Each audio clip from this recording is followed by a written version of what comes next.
for better days to come and carry us like wind in our sails.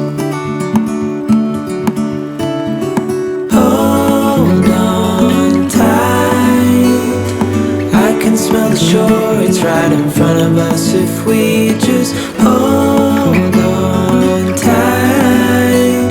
This vision that I saw is getting closer every dawn. We are dreamers of the shore.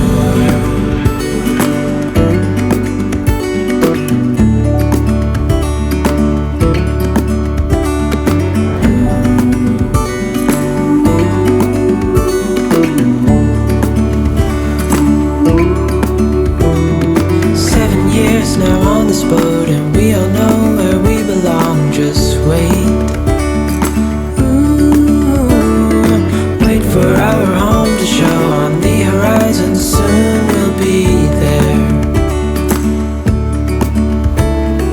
Hold on tight, I can smell the shore, it's right in front of us if we just hold on tight.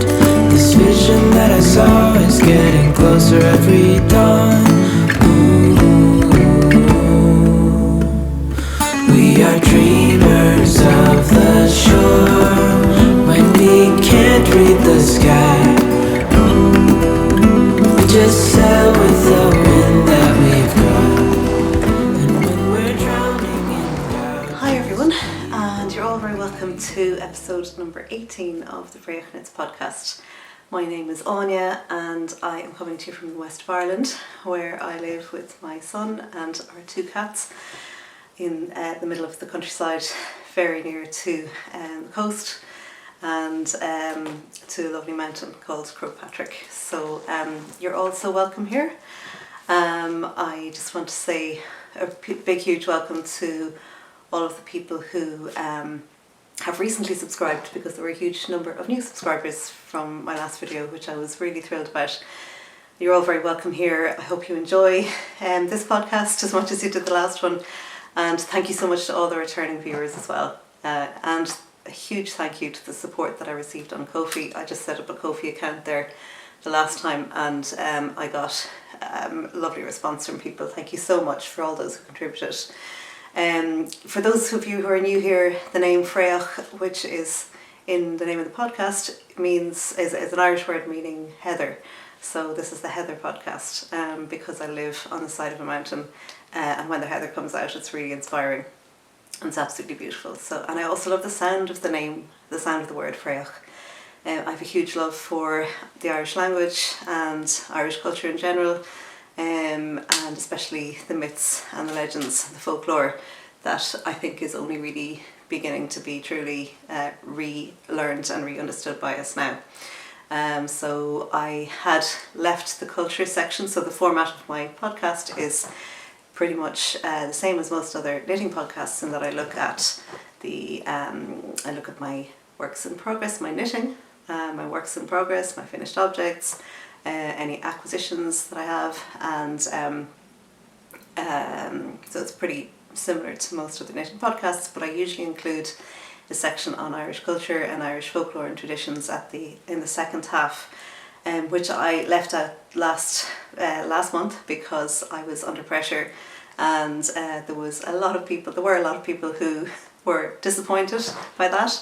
So I'm sorry for that, but it was just temporary, and I will do it as often as I can. I will include a culture section, so I'm doing that today, and that section today is dealing with the tree, the Hazel tree, and particularly the myth of the Salmon of Knowledge, which is really fascinating. So sit back, relax, grab a cup of tea or coffee or your favourite drink, and we'll get on with the content of the podcast. So the other thing that I'm going to be talking to you about today actually is my trip to County Clare on the weekend of the October bank holiday here in Ireland. It was the Halloween weekend, and a very incredibly brilliant event happened that weekend in County Clare, organised by Sophie of Shawl Yarns and by Grace of, she's known as Grace the Babbler, also a former hand dyer, an amazing knitter, spinner, weaver, all round incredible fibre artist, I suppose you could say, great personality. And so the two of those people, amazing people, set up this yarn festival in County Clare, and I'll be talking about that as well. I went to visit and it was absolutely brilliant. So it's the first yarn festival I've ever been to, because I only took up knitting in 2018 and I missed out on stuff that was happening in Dublin before the pandemic. I think there was a festival, I'm not sure if it was called Wool In, I think, in Dublin, and that hasn't happened since. And so, I hear about all these amazing festivals in the UK and across the pond in the States. So it's just so amazing to have one just down the road from me here in Ireland. So I'll be talking about that as well, and there'll be a little bit of footage from that, and a little bit of footage from from our time myself and my son went down there together as a little weekend break, and I got to meet some lovely yarny people and to indulge in acquiring some stunning Irish hand-dyed yarn. So to begin with, we look at my finished objects, and today, you'll probably, the elephant in the room is what I'm wearing. This is the, as you all probably recognise, is the Stephen West Mystery Knit Along of this year, Geogradient, and this has really completely consumed me in terms of time and headspace for the last month. So it's the only finished object that I have. This is the first month in a while that I actually haven't done any socks, which I'm really itching to do some more socks, but I'm getting great use out of the socks that I have, especially with the colder weather. I'm realising that I'm only wearing my hand knit socks now, which actually really surprises me. I just never thought I would see myself only wearing them. I thought I might wear them around the house or as slipper socks, but I'm actually wearing them now as full-on, everyday socks in my shoes and my boots. And I'm absolutely loving it. It's a whole new experience. So the weather's got a little bit colder here, so the temperatures are more or less down to below 10 degrees. During the week it was sort of 9, 8, 7 degrees sometimes during the daytime. So the colder days I was wearing my hand knit socks, a hand knit sweater, a shawl, worn as a scarf, and a hat. So it's amazing. I had 4 items of hand knits on me, which in this country we don't really get freezing cold weather, but I've really loved having all that stuff. And I'm really enjoying getting great wear out of my knits. My knitwear, my knits is funny. The joke of my sister now, if she's watching, hi Niamh, and my knitwear. Where else was I going to go with that? Oh yeah, of course, I was talking about the Stephen West Mystery Knit Along. So this is my only finished object, and as you can see, this is literally just hot off the needles. I was finishing it this morning, finishing the, what's this called? The I-cord bind off, and as you can see, my I-cord is rolling, so I'm a bit like, oh, I can't believe it, and I think I know what I was doing. I think I was actually pulling the yarn a little bit too tight at the end of every 3-stitch bind off section, so I'm hoping that blocking it will help. But this is it. This is the amazing Geogradient, and I have to say this was a really hard project for me in terms of staying power. I really had to make a big effort to stick with it. There were several times, and I think this happened to a lot of people this year, because the first week was the clue one was so bumpy. Such a bumpy ride for everybody, with Stephen having to change the glue for good reason, and it was really hard to have knit almost a full section to have to rip back, and there was conflicting messages about whether we could, include parts of the original clue one and just change it up, which is what I had started to do, or whether we could actually, whether we had to really just start afresh. So in the end, I started afresh, and I went with Stephen's. As you can see, this was Stephen's clue one. It's the fairly simple, radiating squares. And when I saw that, I thought, oh my god, that's too simple. That's too, from Stephen, you're expecting something really, I don't know, a bit complicated. something to tax the brain, and I thought that's too easy. I don't like the idea that it's too easy, but he made up for it anyway in the rest of the clues, because they've got progressively more tricky in terms of technique and in terms of the time it took. So that first bit was fairly straightforward. It's garter stitch, and then in the second section you had these eyelets and pearl bumps, which I absolutely loved. I have to say, I love the effect of them. I actually sort of like them unblocked. I love that sort of sculptural quality of the pearl bumps, the pearl bump ridges. And then we moved on to clue 3, which was actually the worst bit of my worst experience of knitting I think I've ever had, is knitting these are called, the zigzags. With the yarn overs, with the slip stitches. They're called slip stitches, not yarn overs. Yarn overs make holes, don't they? So slip stitches. And this section here, section 3, I have to say that I don't think I will ever knit this type of stitch again, because I have this thing where I sort of give, I weigh up the look of something, the final finished product, with the amount of time I reckon it's going to take me. And if it's taking so much time and it's not really something that I like the look of in the end, or it's all right, but it's not hugely impressive or hugely satisfying for me to look at, I just won't do it. And I think this is one of these stitches that, I mean, it looks interesting, it's nice, it's a nice stitch, but it literally took so much concentration and so much time. And for me, I've realised, I mean, the one thing about these knit-alongs by Stephen West is you learn so much about yourself as a knitter, because in a way you're making a commitment to something that you have no idea what it's going to look like, and you have no idea how much time it's going to take you, or whether you're actually going to like it in the end. And I find that really interesting, that process of going through that, of sticking to something and really making that commitment to finish it. So this was just such a long slog of, so what I was learning about myself, I was going to say there, was that I actually love being able to watch something on TV or watch a podcast while I'm knitting, and I've got to the stage where I can actually do that quite easily with most stitches. I mean, even with cabling I can do that. I could do that with, certainly obviously with garter stitch or just plain stocking stitch. So anyway, here we are. I just couldn't focus on anything else, and these sections are actually tiny. They're the smallest part of the shawl, and they took me the longest time. I think they took about a week each for each triangle. So I was thrilled when I got onto this final stitch, which I didn't really terribly like the look of when I saw clue 4 when it came out.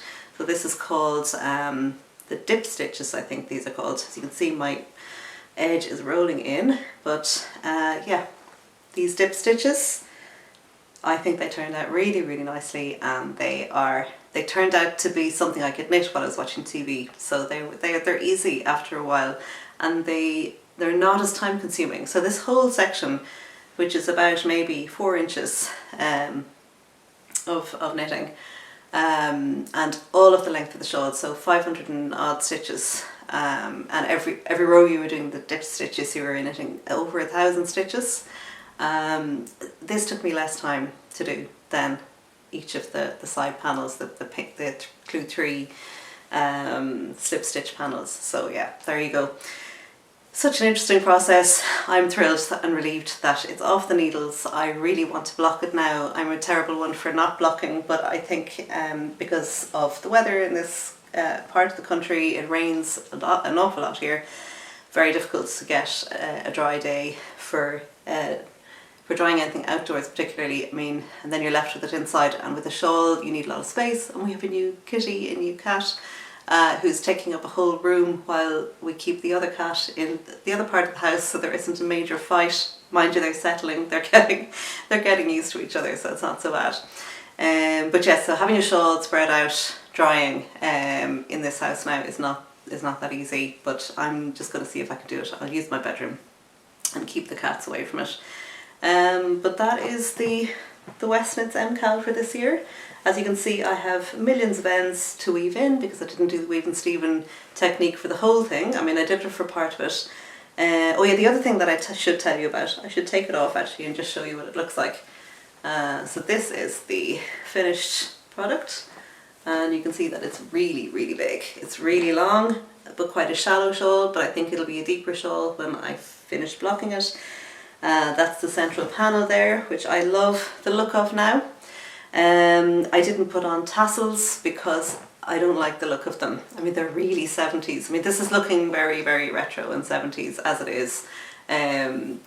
Not exactly something I would necessarily choose. I love the colours though, but I didn't want to make it look any more 70s with the tassels. And also from a practical point of view, I just hate the idea of tassels getting caught and everything, and they're just not me. I love the I-cord bind off, particularly in the yarn that I used. So the other thing I should tell you about here that's slightly different to the pattern, so I went astray off the piece, as you say, in terms of the number of colours I used. I used 6 colours. I couldn't decide at the beginning, so the beginning is slightly different, that I don't have the yellow in the first panel here. I eventually I decided where I was going with the colours finally when I got to about here, I think. So after here, everything is in the sequence that it finally was in. And the colours are, so the yarns are all Life in the Long Grass. 5 skeins I bought with the MKAL in mind, but I bought them like in advance, about a month or so. Maybe during August, I think I bought 5 skeins that I just liked the look of the colours. And then when I heard we were doing a gradient, I thought that they're perfect because they're all sort of close to each other. And then I also had a further 6th skein so that's the final colour here on the I-cord bind off. I had that in my stash. So I just decided I would use the 6 colours. I couldn't decide. I kept taking away 1 or 2 colours, and every time I took away a colour I'd go, no, I can't leave that one out. I'd put it back in, and then I'd say, no, can't leave that one out either. I found it really, really difficult, and I was actually rereading my diary, my knitting notebook here, before this podcast, just getting my notes ready, and I read a page where I had actually written, I've decided not to continue. So I had actually made the decision at a certain point not to continue with this shawl. I mean, really, I just decided that's it, I'm not doing it. And then I went to work on the other work in progress that I had, which gave me a break actually. And by the time I got bored of that other work in progress, after a few days I was actually a bit bored of that one. I was saying, oh no, I have to go back to the interesting MKAL. And the MKAL, I think, does that to you, Stephen West's designs and the mystery knit along thing, and you're seeing everybody else's works in progress coming up on your Instagram feed and the YouTube podcasting. And you're seeing people talking about their shawl, and it really is a huge sense of belonging, I think, that you get out of it. And I suppose also a huge sense of encouragement from other people to keep going, to keep working on it. So there it is. The 6 colours are Life in the Long Grass merino singles, and they are so start from, we look at the shawl here, the very central one, that's called Hearth, and that ended up being the I-cord bind off colour as well, Hearth, which I absolutely love. I love working with it because you can see the colours changing as you're going along. And then we have the dark brown colour here is called, I'm going to forget them now. I forget, I have to look that one up. The sort of purpley brown colour is called Baroque, and then you've got Greyslake, and the yellow is Gorse, and there is another sort of orangey, light orangey colour which only appears in this section and moving forward as well, that's called Fireclay. Terracotta is the dark, so they're all related to fire actually. So we've got Hearth, Terracotta, not all of them, Fireclay, and what was the, sorry, I'm forgetting. Anyway, most of them are related. Baroque isn't, but actually there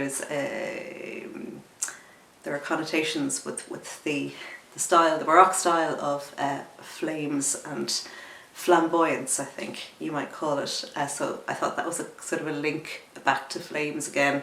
And Greyslake for me is associated with fire, because that, I don't know where that word comes from, but for me it conjures up ideas of slaking lime, grey lime, and lime being made from burning limestone at high temperatures. So you've got the results of the burnt limestone in the Greyslake, and the flamboyance and the Baroque.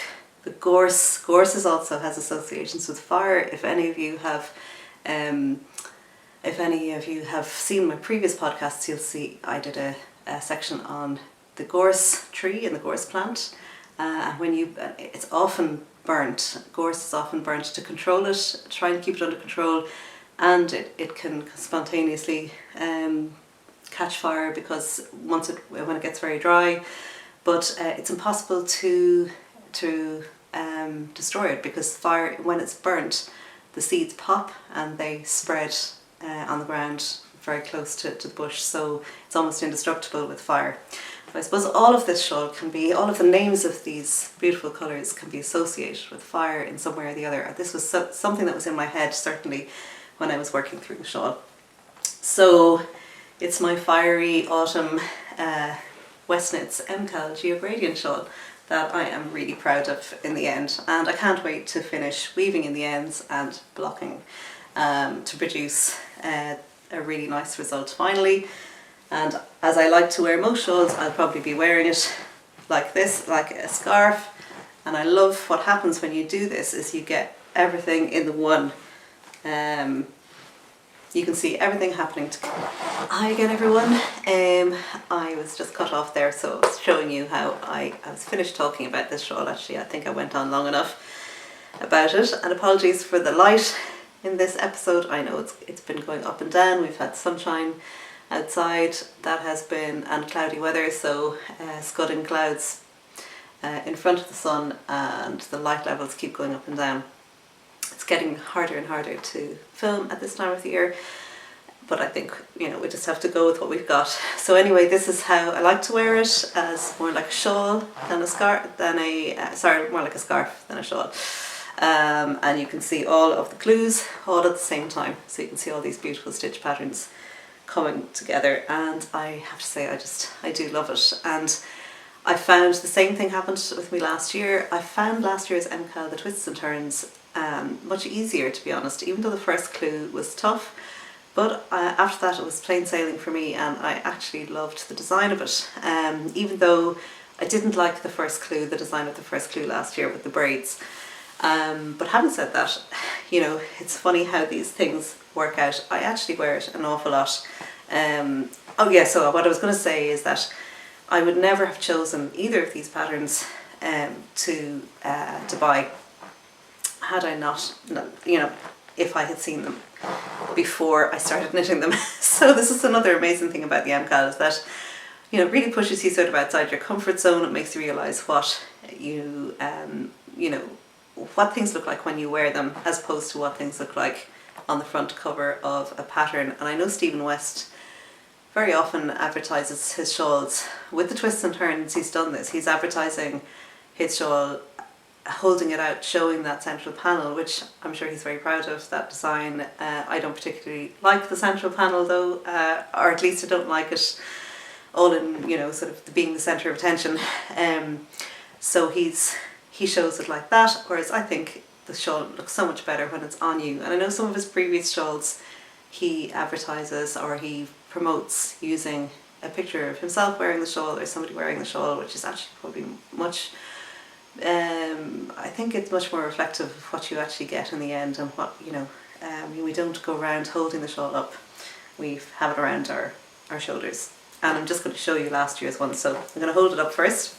So this is my MKAL 2022 Twists and Turns, which I adore, and I wear an awful lot, in spite of the fact that, as I said, I would never have considered buying the pattern had I not done it as a mystery knit along. And this is, I have to say, this one seems a bit bigger and longer, but perhaps not, I don't know.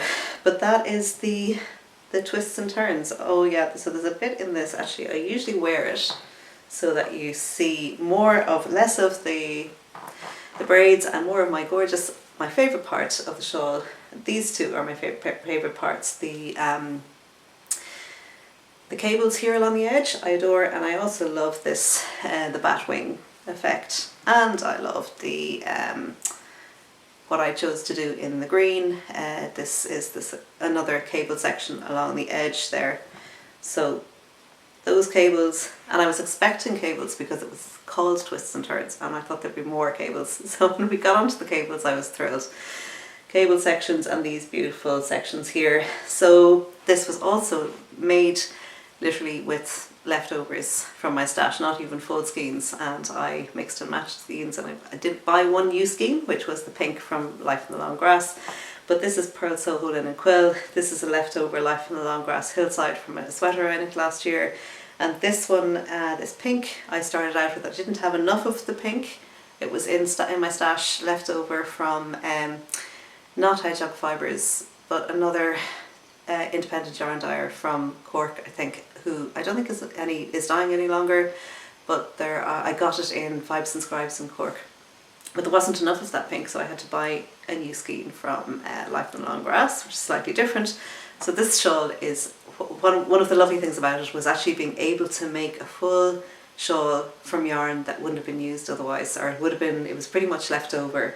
Like this green stuff was left over from a sweater, and also another sweater actually is, I used the Pearl Soho Linen Quill.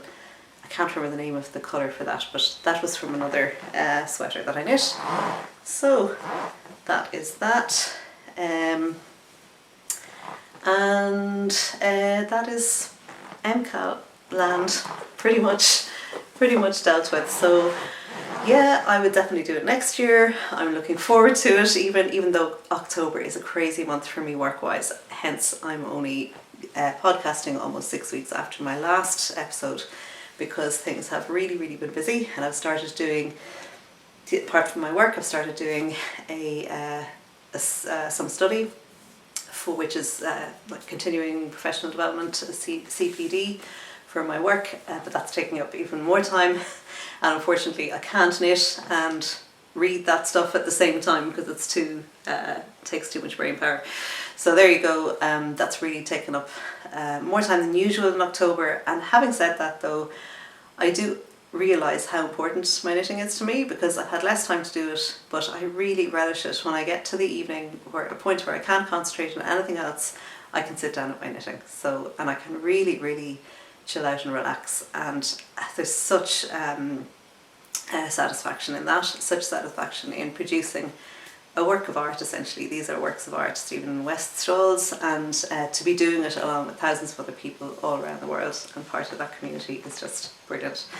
So I hope you have enjoyed if anybody else has done it, I hope you enjoyed doing it. I know a lot of people probably found it quite difficult this year, but you know, it just, that's what knitting is all about, isn't it? It's a bit like, you know, working through things in life. You could, if you give them a rest and go back to them sometimes, you know, and then sometimes it's not for you and you'll go off and do something else, which is great too, you know. That's the great thing about knitting, you don't have to do it.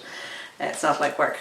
So my works in progress then, I will show you the only one that I have, which actually has a lot of progress, more progress than I thought. That's not the side I want to show you. This is, let's see if I can get okay, it's a bit caught up here actually. Oops, daisy. So I have got this far in my, so this is the Chartreuse colourway from Life in the Long Grass, and this is the what's this one called? Grove. This was 3 skeins of this were gifted to me by Caroline from Life in the Long Grass earlier this year, and I made a Caitlin Hunter top out of the short-sleeved, very famous design. It's not coming to me, I wore it on the last podcast. And out of some of it, and I still had a load of it left over, so I decided to knit this gorgeous drapey, long-sleeved stripy top by Vera Valimaki called the Sides and Stripes pattern, I think it's called. And this was what rescued the MKAL, because this is the project that I turned to when I got fed up with the difficulties and the complexities of the stitches in Clue 3, particularly in the MKAL. And also when I was at the Yarn Festival down in County Clare, and when I was out at the Knit Night on the Saturday night, which I had a great time at, I didn't bring the MKAL project because I thought I'm not going to be able to focus on that and drink my pint of Guinness at the same time. So instead I brought this, and I have thoroughly enjoyed the mindless knitting that this entails. So the design is gorgeous. It's a long sleeved top, and it is fingering weight yarn, so it is very lightweight. And I meant to say that this is actually 10% merino, so it's 10% linen. It's a linen merino mix. The Grove, the chartreuse is 100% merino singles, but the linen in the Grove gives it a lovely texture, a lovely lightness, a lovely drape.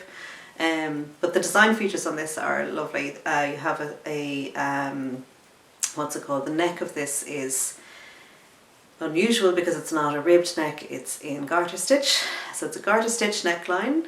It is, and then you just knit increasing on your, it's a yoke increases, so steady increases down to where you split for the sleeves. And the lovely detail then after the sleeves is this panel of garter stitch underneath the arms. So you end up with a stocking stitch running across the front and the back, and then you have a panel of garter running down the sides. And what it does is it gives you this line of where the fabric drapes on the front and the back of the top, and then at the very end there's a scooped hem. So you've got a short rose at the back giving you this scooped hem, and you've got more of the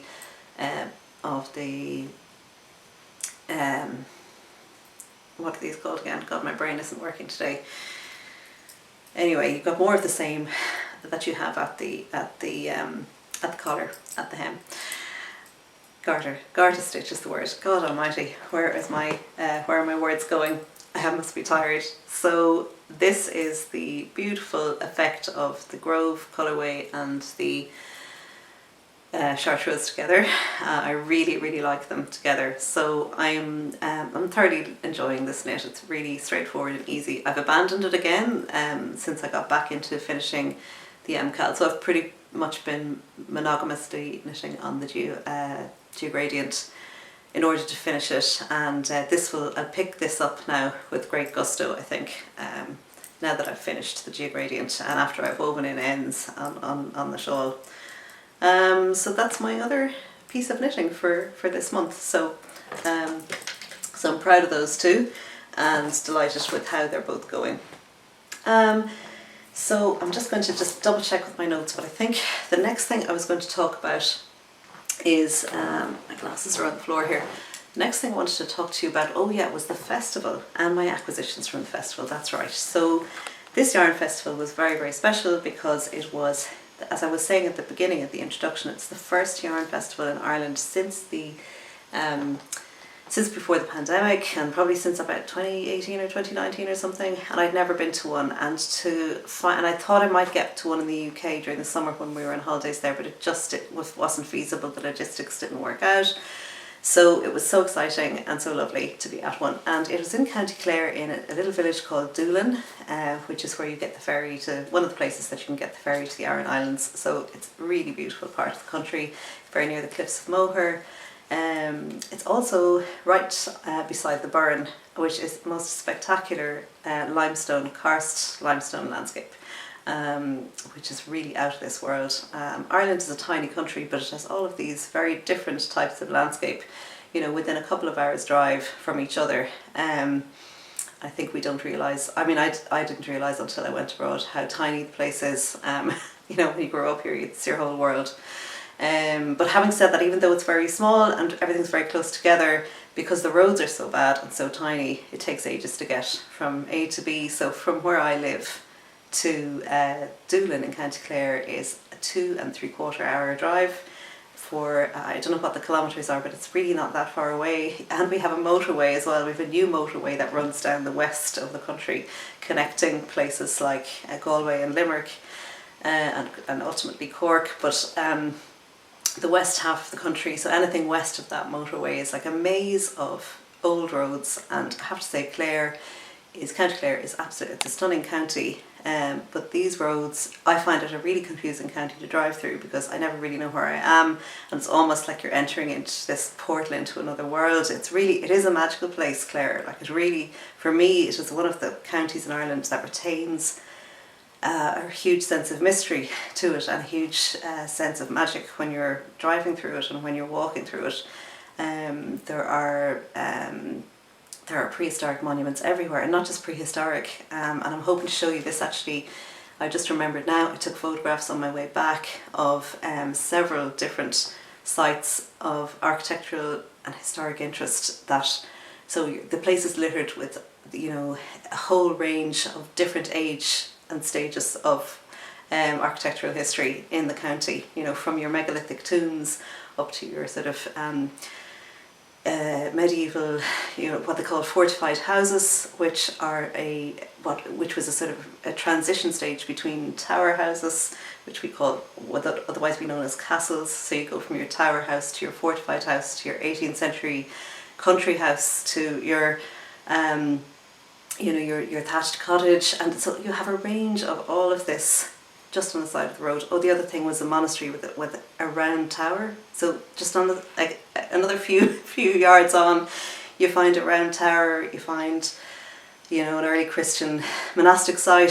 So that's, you're talking about 6th century. So you're going through the whole range of, you know, architectural built history in so visible in County Clare. I mean, it's visible all over Ireland, but I don't know, there's something about Clare that has, it seems to be so visible, so accessible, and the place is a stunning part of Ireland. So I really recommend that you visit Clare if you're ever here.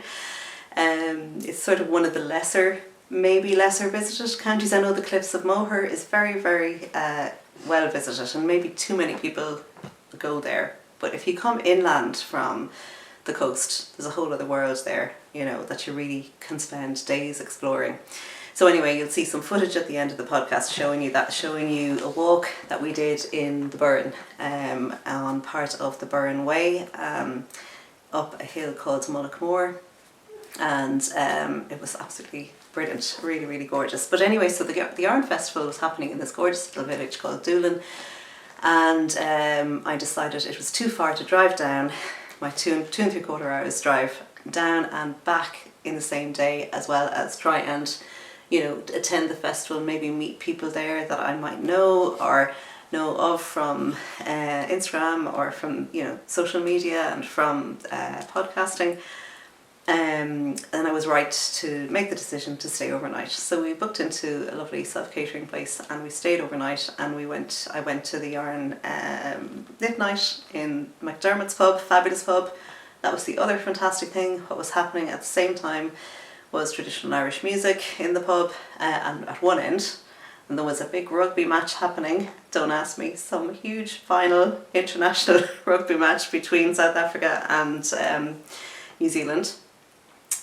Which I think South Africa won. Oh my god, I'm terrible at knowing my rugby. But anyway, that match was happening in the middle section of the pub, and at the far end of the pub were the knitters. And it felt fantastic to be there. Really, really brilliant. So experiencing all of these major cultural events, as well as having, you know, knitters to meet and chat to, and you have an instant connection with people that you've never met before. So through the knitting, and somebody was knitting their MKAL there in the pub, and I thought, well, fair play to them.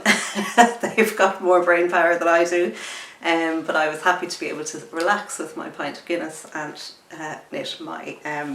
knit on my Vera Valimaki easy peasy sweater. So I just wanted to let you know who the yarn dyers were there. I know I said in a previous podcast that Ireland doesn't have a lot of indigenous wool, and that's sort of true in terms of the actual fibre, but there are loads of artists, fibre artists, who are dyeing yarns, and these are obviously mostly merino, but they're not to be written off and they're not to be forgotten about. And you know, it's a fantastic, there are a fantastic range of people doing this in the country and doing it in different ways, doing it using like Shawl yarns. Sophie, one of the organisers, dyes using natural dyes, and you've got people, really artistic people, doing you know, other types of dyeing, and there's also hand spun coming from the fibre shed. So I just thought I'd read out a few of the people who actually exhibited there. There was Lonely Mountain Yarns. I bought some of their yarn, and I bought some of the oh my god, the name has gone out of my head and I have my list here in front of me and she's not on it. Anyway, so Lonely Mountain Yarns, Woolly Adventures, Irish Artisan Yarn, Eve Chambers Textiles, Fibre Shed Ireland. And the Fibre Shed Ireland is all about Indigenous production of locally sourced fibre and locally spun, and fabulous organisation. An Irish Knit Odyssey was there, Wild Wool Way, and Thread Softly Designs were there. Anne Michelle Phelan is a fabulous knitwear designer, and I know I put up one of her designs recently, not recently, a good few months ago, saying I was going to knit it, and I haven't knit it yet, but I certainly will. Olga's Own Craft Studio was there as well, and she is a supplier of not only wool, but the essential thing for knitting is needles, and there's very few places in Ireland that you can get decent knitting needles. She supplies Chowgu and Addy needles, and I have not been able to source Addy needles easily since Brexit because of the customs charge. Again everyone, and I was just telling you there about Olga's Own Studio. So she's in Ballinspittle in County Cork, and if you look her up, I'm sure you'll find her. She's a great supplier of Addy needles and Chowgus. She's at olgasowncraft@gmail.com or at olgasowncraft1 on Instagram. So really fantastic to have a supplier in Ireland for Addy needles, which I use all the time. And I recently then bought a set of Chowgu needles for my sister because I think she's going to start knitting socks. Hopefully. Yeah, so it's great to have that. Great to have a supplier. And she also supplies Malabrigo, and there's a whole list actually of her of the yarns that she supplies on her little flyer here. So it's really just brilliant. I think this whole craft thing is definitely exploding here in this country anyway at the moment. Yeah, Malabrigo yarns and Barber cords. I've got a new set of Barber cords as well, which I have now. This is my second set because I find I need more than one for trying on the sweaters and for holding stitches and all that sort of thing. So without any further ado, I'm going to actually show you the yarn that I got. And it's just a shame that the light is so poor now. It's actually getting dark outside now, so I'm completely using artificial light. But these are the stunning yarns by the Fine Leaf Fibres company, Fine Leaf Fibres, and this is called Coral Reef, I think, and it is a really nice mix of Blueface Leicester, actually, superwash Blueface Leicester, and 20% nylon, 365 meters to 100 grams. Look at the colours, they are absolutely stunning. And so I bought 3 of her yarn, 3 skeins from Fine Leaf Fibres. The second one was Make Believes. This is 80-20 merino nylon. And I bought the third skein of hers is also merino nylon, 75-25. Actually, I think this one is probably 75-25. And this one is called Spring Petals. So those 3 fabulous colours. I can't wait to knit with these, and to be honest with you, I hadn't heard of Fine Leaf Fibres before, so that festival is just invaluable in bringing yarn to knitters like myself. Yeah, so it's just, she's based in Cork as well. Cork seems to be the place to be if you're an indie dyer. Cork is a great place, one of my favourite counties in Ireland. And Then I also bought this stunning little mini set, a sock set from Lonely Mountain Yarns, and she's from Belfast. She travelled all the way down to Doolin from Belfast. I got to talk to her, lovely, lovely person, and she travelled all the way from Belfast. She said it took 7 hours. Oh my God. Like, I mean, that mightn't seem like a lot to somebody from the States, you know, you have big spaces to travel across, but 7 hours, you know, to go from Belfast down to Clare. If you look at the map of Ireland, it's not that big, and it just really shows you how much time is spent negotiating back roads, tiny, windy, twisty roads, and losing your way. Even with sat-nav, it's possible to lose your way in this country. And sometimes I think sat-nav deliberately takes you an awkward way. Sometimes it's better just to stick to the main roads. So there you go, Lonely Mountain Yarns. Love the name of her company. Love the colours of her yarn. I wish I had bought more, but I can always buy more online. And that's another thing, is that this is an introduction to me to all these incredible dyers, and yeah, so wherever they're coming from. Apologies, I'm going to have to let the cat out there. Okay, come on, Batman. You going out, good girl? Okay, good girl. So that's Batman. She's settled in. She's able to run in and out of the house. It's fantastic. So yeah, she was quite shy for the first while she was with us, but she's really settling in now. Is there anything else I wanted to say to you about this? Lonely Mountain Yarns. I think the name comes from The Hobbit, actually. She's big into The Hobbit, so that's where the name Lonely Mountain comes from. Lovely company, lovely person, really lovely to meet her. Also lovely to meet the dyer behind Fine Leaf Fibres. It's such a privilege to be able to actually meet these people in person, and to delight in their products, which they love selling and they love making. This is a really special skein then, which I got from the Fibre Shed stall, and it is called Back to the Source yarn. It is hand spun, and it is made from fibres of Jacob's sheep, I think. It's a Jacob's hand spun Irish Jacob's mix wool, 1 ply. I've never knit with hand spun yarn before, and I really want to give this a go.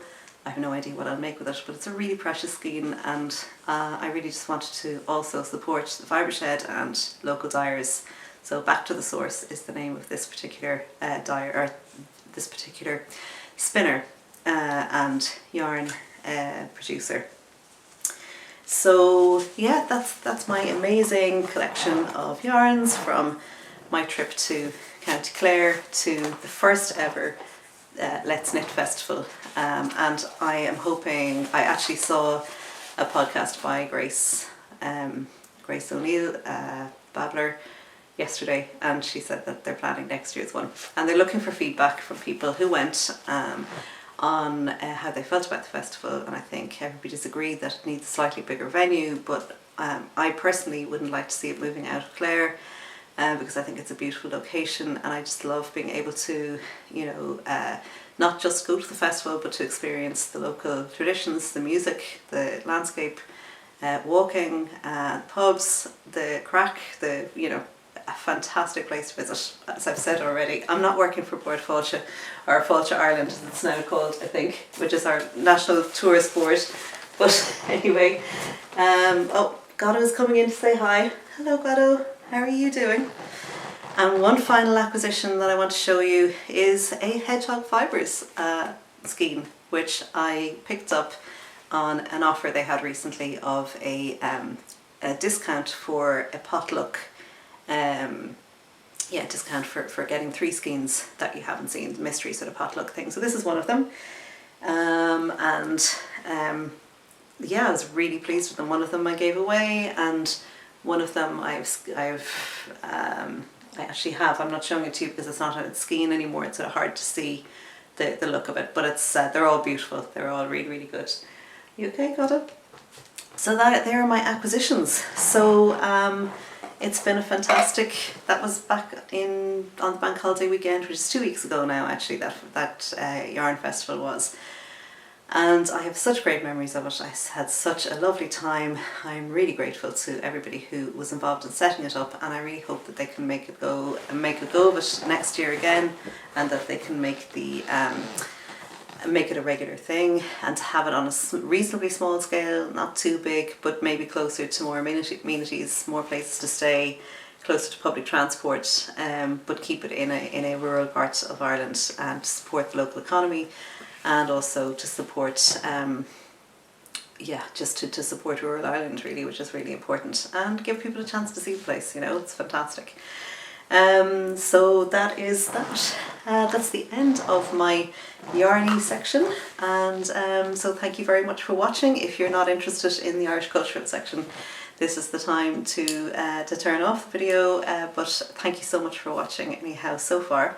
And so with that, and if you're not going to watch this section and you've liked the content so far, please click subscribe and like, so that the video becomes more seen by more people and just increases the community that we are sharing this lovely craft and art with.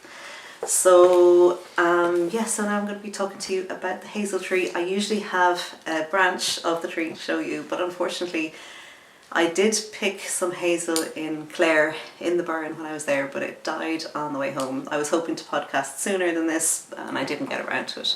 And I don't have any hazel trees nearby. I can't find any locally, so we're just going to have to work off. Maybe I'll be able to put one up in the corner, actually, a photograph of what a hazel branch looks like and what the leaves look like, and everybody knows what a hazelnut looks like. I'm sure hazelnuts are sort of really well known. And it's really fitting that I'm going to be talking to you about the hazel tree today, because of the fact that actually they are growing all over the Burren, all over that landscape. There are hazel trees everywhere. These are a native Irish tree, and there is a whole folklore, and there are legends associated, really, really important legends associated with the tree, that I never knew the connection with before. And not only that, but there are connections with our Anglo-Irish poetry. So W.B. Yeats wrote about going into a hazel wood, the Song of Wandering Aengus, and I'm going to recite that poem for you. It's absolutely stunning.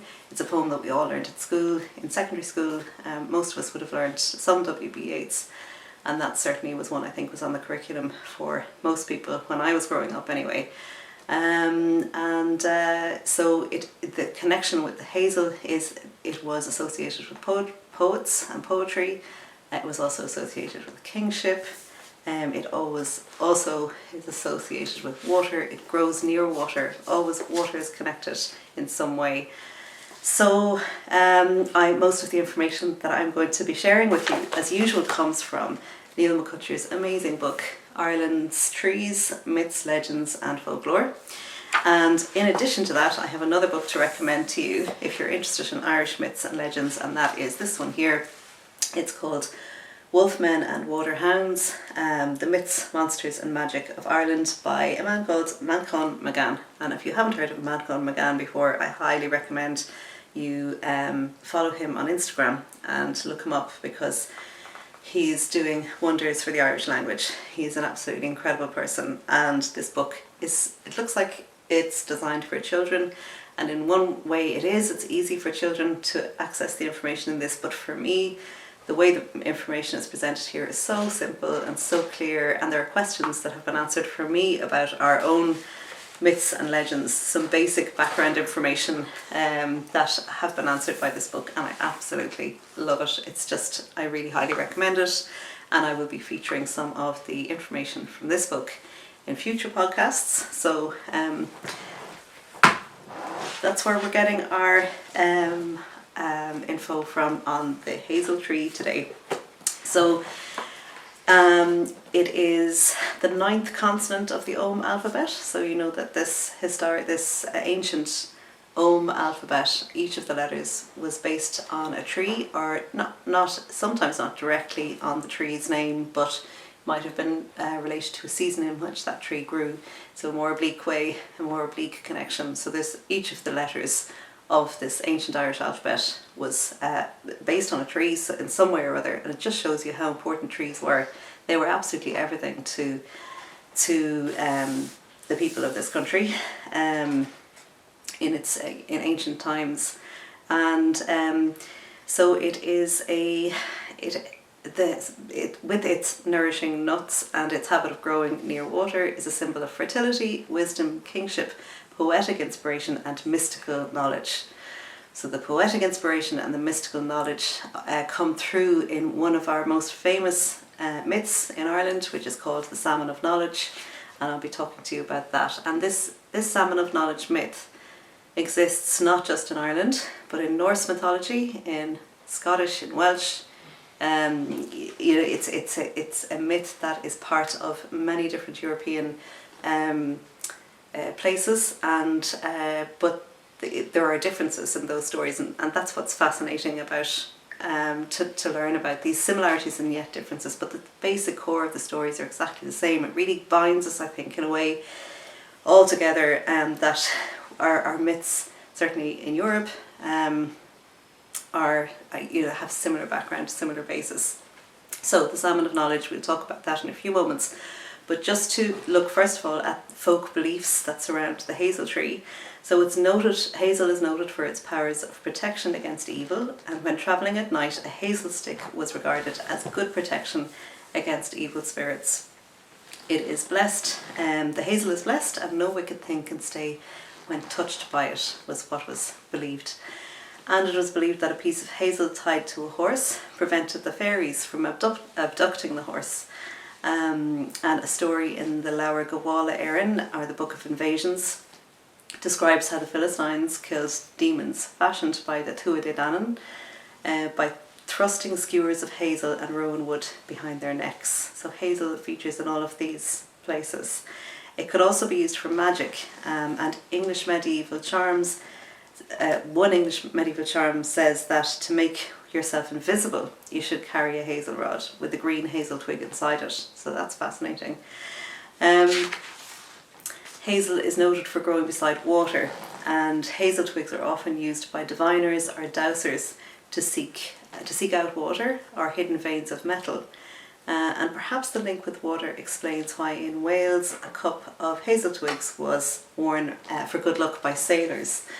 In folklore everywhere, hazel sticks were considered to be poisonous to snakes.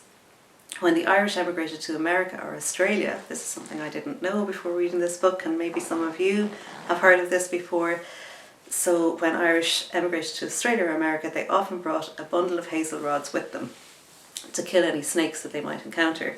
Hazel was considered to have power over snakes, as both were associated with water, both the snake and hazel. In Welsh tradition, snakes are associated with sacred wells.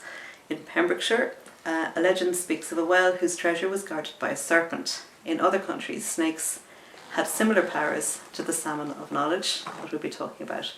And in German folk tales, a hasselworm, or a snake found under a hazel, was a source of mystical wisdom, which is actually basically the same story as the Salmon of Knowledge, which we'll get onto. And it's perhaps the salmon took the place of a snake in the Irish version because of Ireland's well-known lack of snakes. So we don't have any snakes, so instead of the hasselworm being a snake in the Irish legend, it became a fish, the salmon. And so various versions of a sacred well of knowledge surrounded by 9 hazel trees of wisdom appear in Irish myths. So this is the Salmon of Knowledge tale.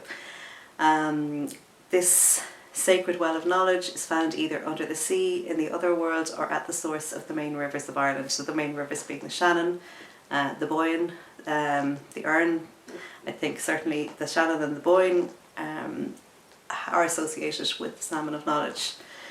The Tuatha Dé Danann had such a well below the sea where 7 streams of wisdom sprang from it and turned back to it again.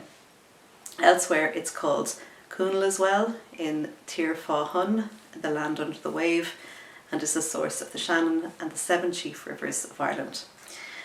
And the well of Segash at the source of the Boyne or the Shannon, from which also sprang 7 wells of wisdom. The various descriptions of the well are similar. The 9 hazel trees are of wisdom, inspiration and knowledge of poetry. The leaves, blossoms and nuts of the trees would break out at the same time and fall into the well in a shower that raised a spray of purple wave. 5 salmon living in the well would eat the nuts, and for every nut they ate, a red spot would appear on their skin, and any person who ate one of these salmon would know all of the wisdom and the poetry. The hazelnuts would also raise bubbles of inspiration in the water of the streams, which would flow out all around and be drunk by people of many arts. I just love this story. I think it's absolutely beautiful.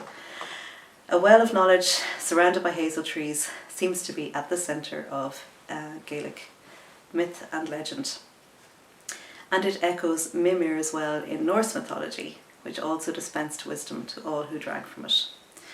And 2 poems then from Dinshanachus about the River Shannon describe the Well of Knowledge as at its source, and the following are relevant extracts from the poem. So this is called Shinnan, S-I-N-A-N, meaning Shannon. And it goes like this. I'll read these few little verses from this ancient poem, and it goes: The 9 hazels of Crimmel the wise, Crimmel was Fionn McCool's uncle, drop their fruits where the wellspring lies. Through the power of magic they stay, under a dark druidic spray. Together in a way not known, both their leaves and flowers grow. A marvel is this noble power, when they ripen in the same hour. When the nuts from a ripe crop down into the well they drop, where they scatter on the bottom, and the salmon wait to eat them. From the nuts juice no puny portion, that makes bubbles of inspiration, which every moment can be seen, gushing down the verdant streams. Ancient poetic interpretation of the rivers. Okay, hi again everybody. I just went to get a cup of tea, and so cheers. Hope you're enjoying a hot drink, or a cool one if you're in the southern hemisphere, enjoying your summer. So it's getting darker and darker here, so apologies again for the light. But just picking up from where I left off there. So that was a poem from the Dinshanachus, an ancient text describing the origins of the Shannon River and its association with hazel, the hazel myth, and hazelnuts bearing knowledge and inspiration and poetic wisdom, and the association of the salmon eating these hazelnuts that were dropped into the well of wisdom at the source of the rivers, and then nuts producing bubbles of inspiration through the water and gushing down into the verdant streams of the river, and the salmon then being eaten. Well, the salmon being eaten is a separate tale, but that tale is associated with Fionn McCool, a famous Gaelic hero. Many people who have heard even only small bits about Irish mythology will have heard of Fionn McCool, and he acquired his powers of wisdom from the Salmon of Knowledge, which had fed on the hazelnuts which had dropped into the well of Sagash. The story goes that the seer Finnegas caught the salmon. So Finnegas had been living, the story goes, I've read it in association with the Boyne, but it could be read in association with any of the major rivers of Ireland, that he was living by the river for years and years and years, waiting for years to catch the Salmon of Knowledge, and that's what he spent his lifetime doing. And he was already a wise seer, he was already a very wise person, Finnegas. And he thought if he caught the Salmon of Knowledge and ate it, he would be the most wise person and the most powerful person in the country and in the land. So he actually caught the salmon, but he left it with Fionn. So Fionn was there with him as a student, or I think somebody who was learning from him, learning the wisdom of the world. So Fionn was left to guard the salmon, this precious Salmon of Knowledge that had been caught by Finnegas. And while it cooked, Fionn burst a blister on the salmon's skin, and he burnt his thumb, and he sucked his thumb to relieve the pain. And in that moment, he instantly acquired knowledge of all things. So Fionn became the one who acquired the knowledge from the salmon. And Finnegas, as soon as he saw him, he knew there was a look about him, there was a look in his eye, and he accused him of eating the fish. And Fionn said, no, I didn't. So Fionn hadn't done anything wrong. And Finnegas says, what have you done? And Fionn told him that he had sucked his thumb. And Finnegas realised instantly that he was no longer in line for receiving all of the knowledge, that Fionn was the one that had been actually chosen. And the original idea, so everybody I think in this country has heard this story of the Salmon of Knowledge. It's really, really well known.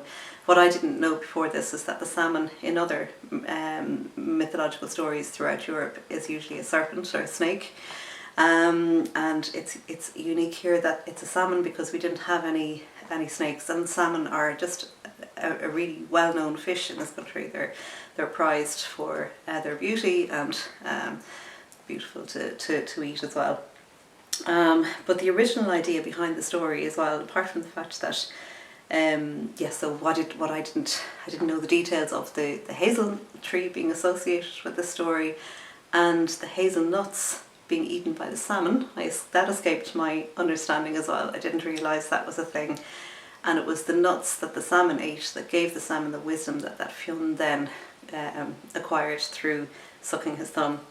But the original idea behind the story involved a young seer acquiring wisdom from an older version of himself. So this is the really fascinating thing about these stories, is that there's much more behind them in terms of human psychology and human just way of being in the world for humans. And so it was a young seer acquiring wisdom from an older version of himself, essentially through contact with the dead. In other words, Finnegas and Fionn are ultimately the same person. So the name Finnegas itself means nothing other than Fionn the seer, or Fionn the wise, the seer, the person who is wise. And the name Fionn means whiteness and is derived from a word originally meaning wisdom or insight and inspiring revelation. So how incredible is all of that? That actually the wisdom is coming from an older version of the same person. And this is also linked to the sort of non-duality of the Celtic world, that things happen all at the same time, that there is no linear transition from past, present to future, that it's all going on at the same time. So very, very interesting side to the story that I didn't know before. So that's the story of the Salmon of Knowledge. There's a Scottish version which is told by Neil McCutcher as well in this beautiful book on Ireland's trees under the hazel tree section. And I have to tell you this because it's so close to the Irish version, and yet there's some really important differences. So the Scottish version concerns a man called, I don't know if I'm pronouncing this right, Farcar or MacUnle in Scots Gaelic, who went on the advice of a doctor to a certain hazel bush from which he cut some boughs. And then he waited while 6 brown snakes emerged from the bush. The 7th was white and he caught it. So there's whiteness, snake, the whiteness of the snake being like Fionn. Fionn means bright or white, and whiteness being associated with knowledge and inspiration. So he made a fire of the hazel sticks and boiled the snake in a pot. And very similar to the salmon being cooked, making sure that no steam escaped. However, a stream of steam began to emerge from one side of the pot, and Farquhar put his finger to it to stop it, sucking the finger as it was wet. So there's another similarity. Somebody burns the finger and sucks it, and as soon as he did, he immediately gained knowledge of all medicine. The doctor was furious, as he hoped to gain the knowledge of for himself. So it's very similar. Finnegas as well wanted to gain the knowledge, but Fionn ultimately gained it by accident through burning his finger. So it's a similar one. So, but the difference as well is that there's a snake involved rather than a salmon. So this myth is told, the very same main elements of the story are there, but with slightly different elements to it in terms of the salmon and the snake.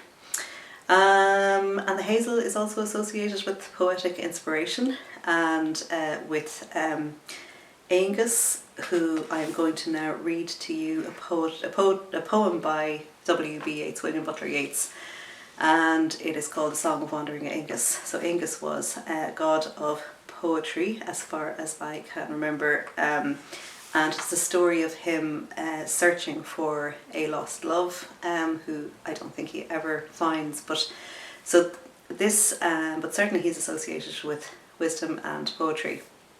And W.B. Yeats obviously knew his Irish myths and legends really, really well, and better than I did when I was studying this poem, when I was doing my my junior cert, or what was then called the intercert, way back in the 80s. And it's funny because I just don't think there was such an awareness of, certainly at second level, there wasn't an awareness of Irish mythology in the way that there is now, and I think that's partly to do with the patronage of the schools, which is, they were really under the I suppose, control of the Catholic Church, and I don't think the Church really wanted to know anything about Irish mythology, because we were talking about gods and goddesses and all this sort of thing, when actually we were trying to be, the Church believed there was only one true God. So certainly I think it was suppressed, and that it's now much more coming to the fore since the Catholic Church in Ireland has lost its power, and to a large extent. So that for me is fascinating, and I just love reading this poem now, because I learned the poem anyway,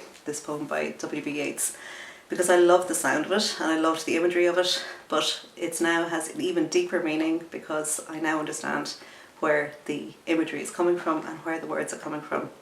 They're all coming from ancient Irish myth and legend, and W.B. Yeats was part of what was known as the Celtic Revival in the early 20th century in Ireland, where Irish mythology and anything to do with ancient Ireland was being revived, and he was a member of the sort of the landed gentry, upper classes, essentially English but Anglo-Irish, so very interesting that it was coming from him, and he understood these myths then, and they're sort of lost to us again and are coming back again now.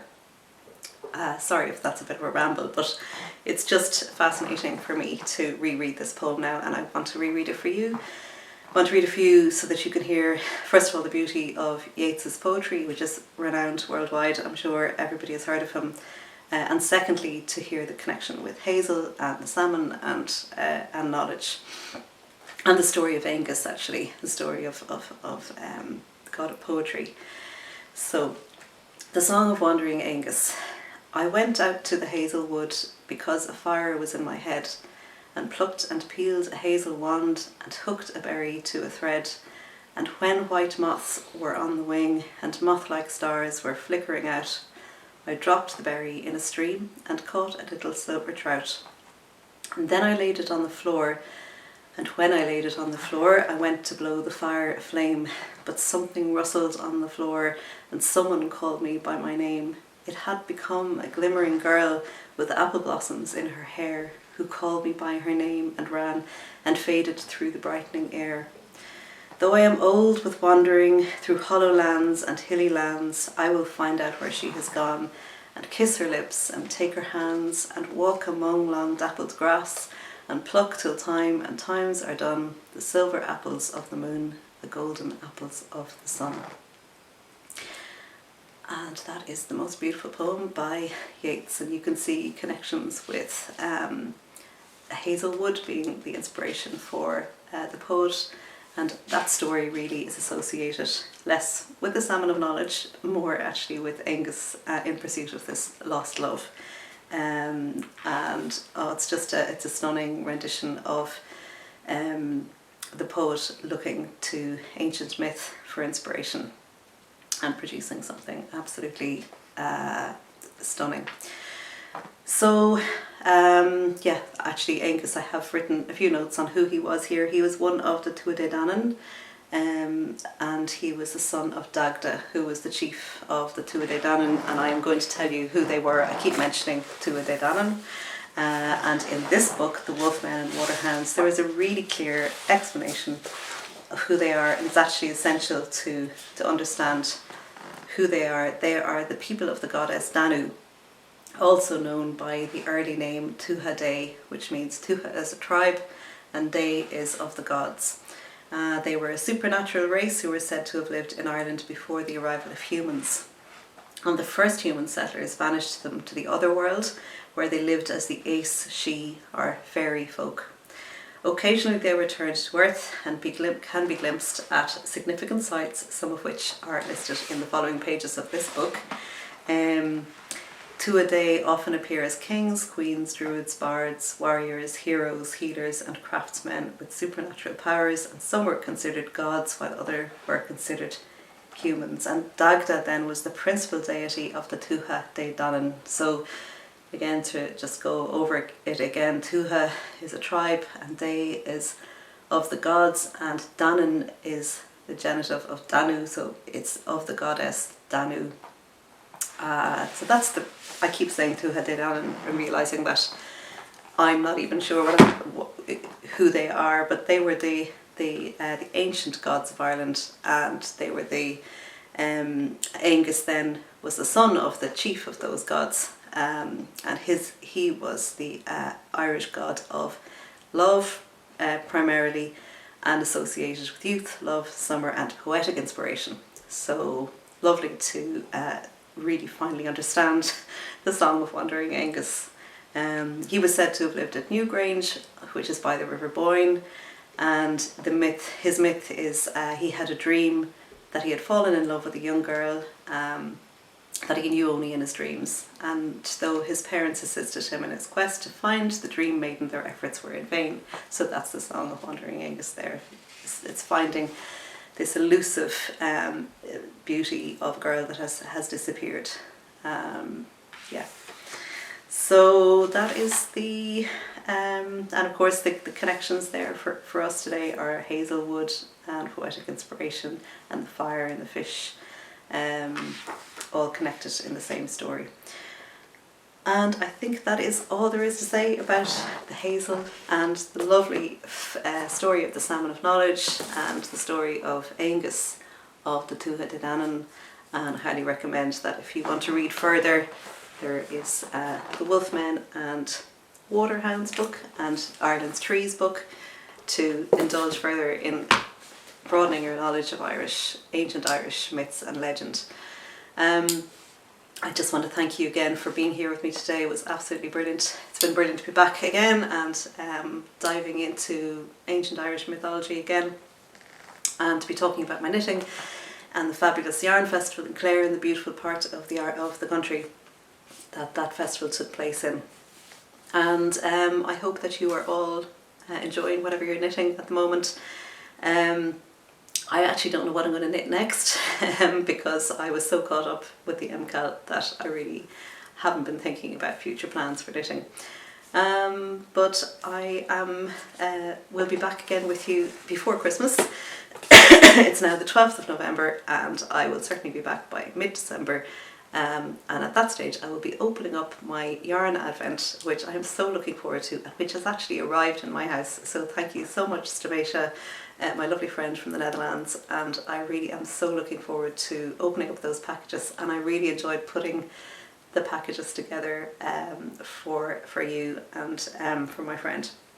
And they've both arrived, so we've sent them early in November, making sure that they'd arrive before the 1st of December, and our postal services were really efficient and they both arrived within roughly a week to 10 days each, and it's very exciting. I think in the today we communicate so much by social media, by email, by phone, by text, and to actually receive something in the post is really, really exciting, and it creates a huge connection with somebody, especially from a very different part of the world. So for the next podcast I will definitely be featuring my yarn advent, so looking forward to opening that up. And I'll be looking at any of the knitting that I have done within that month, so looking forward to long winter evenings now and plenty of knitting time and hopefully less work, and as things quieten down towards the end of the year. And I hope you're enjoying that low winter ebb of energy, where everything, if we lean into that, if we become part of the natural cycle of slowing down, I think we will be much happier and healthier, and certainly tend to try and do that at least. Really make time for knitting and for staying in and just enjoying the craft and the process. So thank you so much for watching, and take care. I hope you're all well. I hope you stay well until I see you again the next time, and best wishes, and slán agus beannacht. I didn't give you my Irish saying for this week, but we'll leave it at slán agus beannacht, agus we'll see you very soon again. Okay, take care now. Bye bye.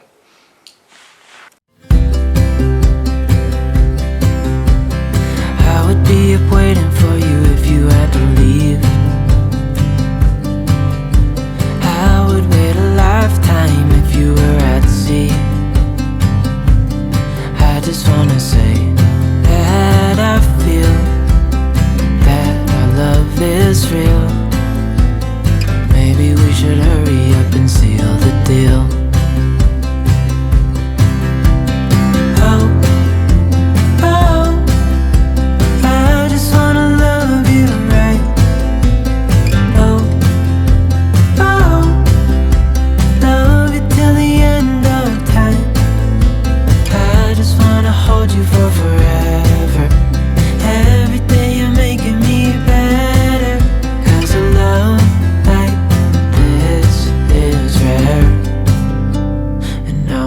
take you there.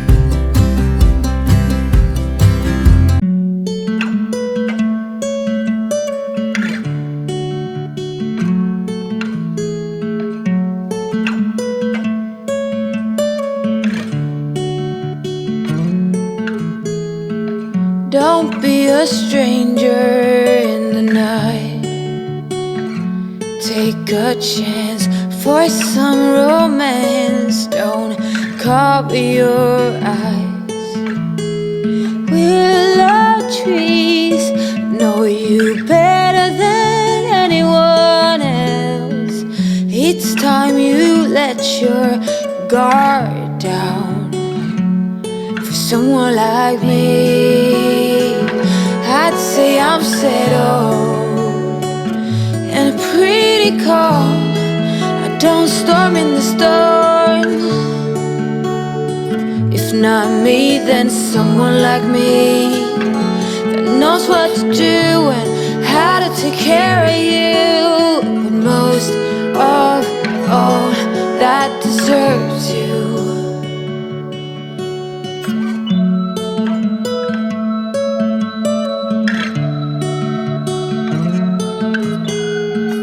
The sweetest red cheese I'd ever seen. You stand beside me in every dream. Angel goddess, you cover them all. Say, what can I do to get you to fall for someone like me?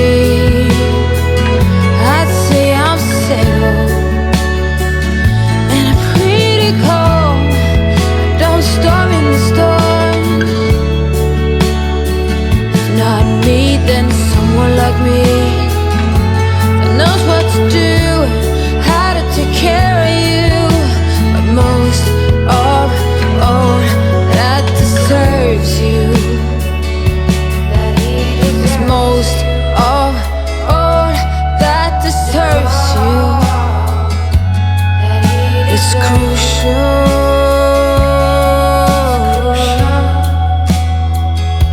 that he deserves you.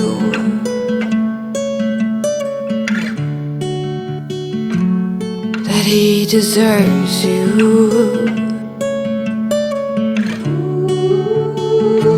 Go with someone like me.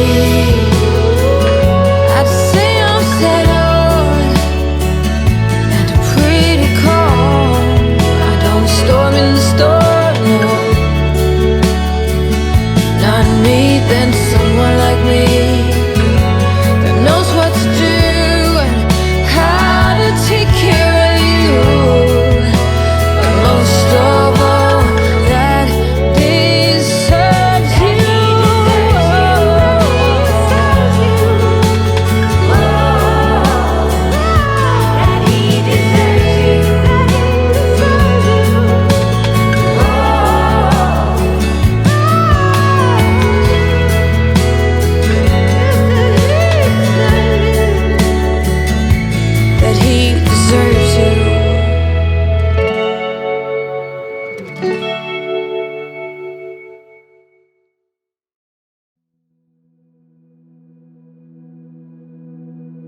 Seems like forever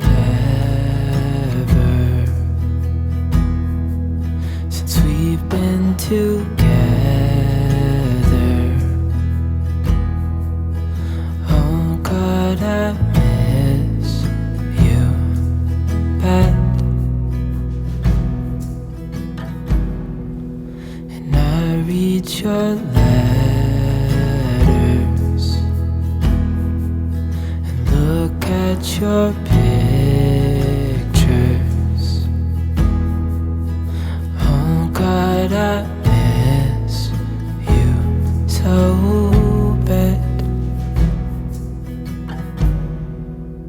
It's been so long, I know, but I'm finally coming home. Till then I'm dreaming of heart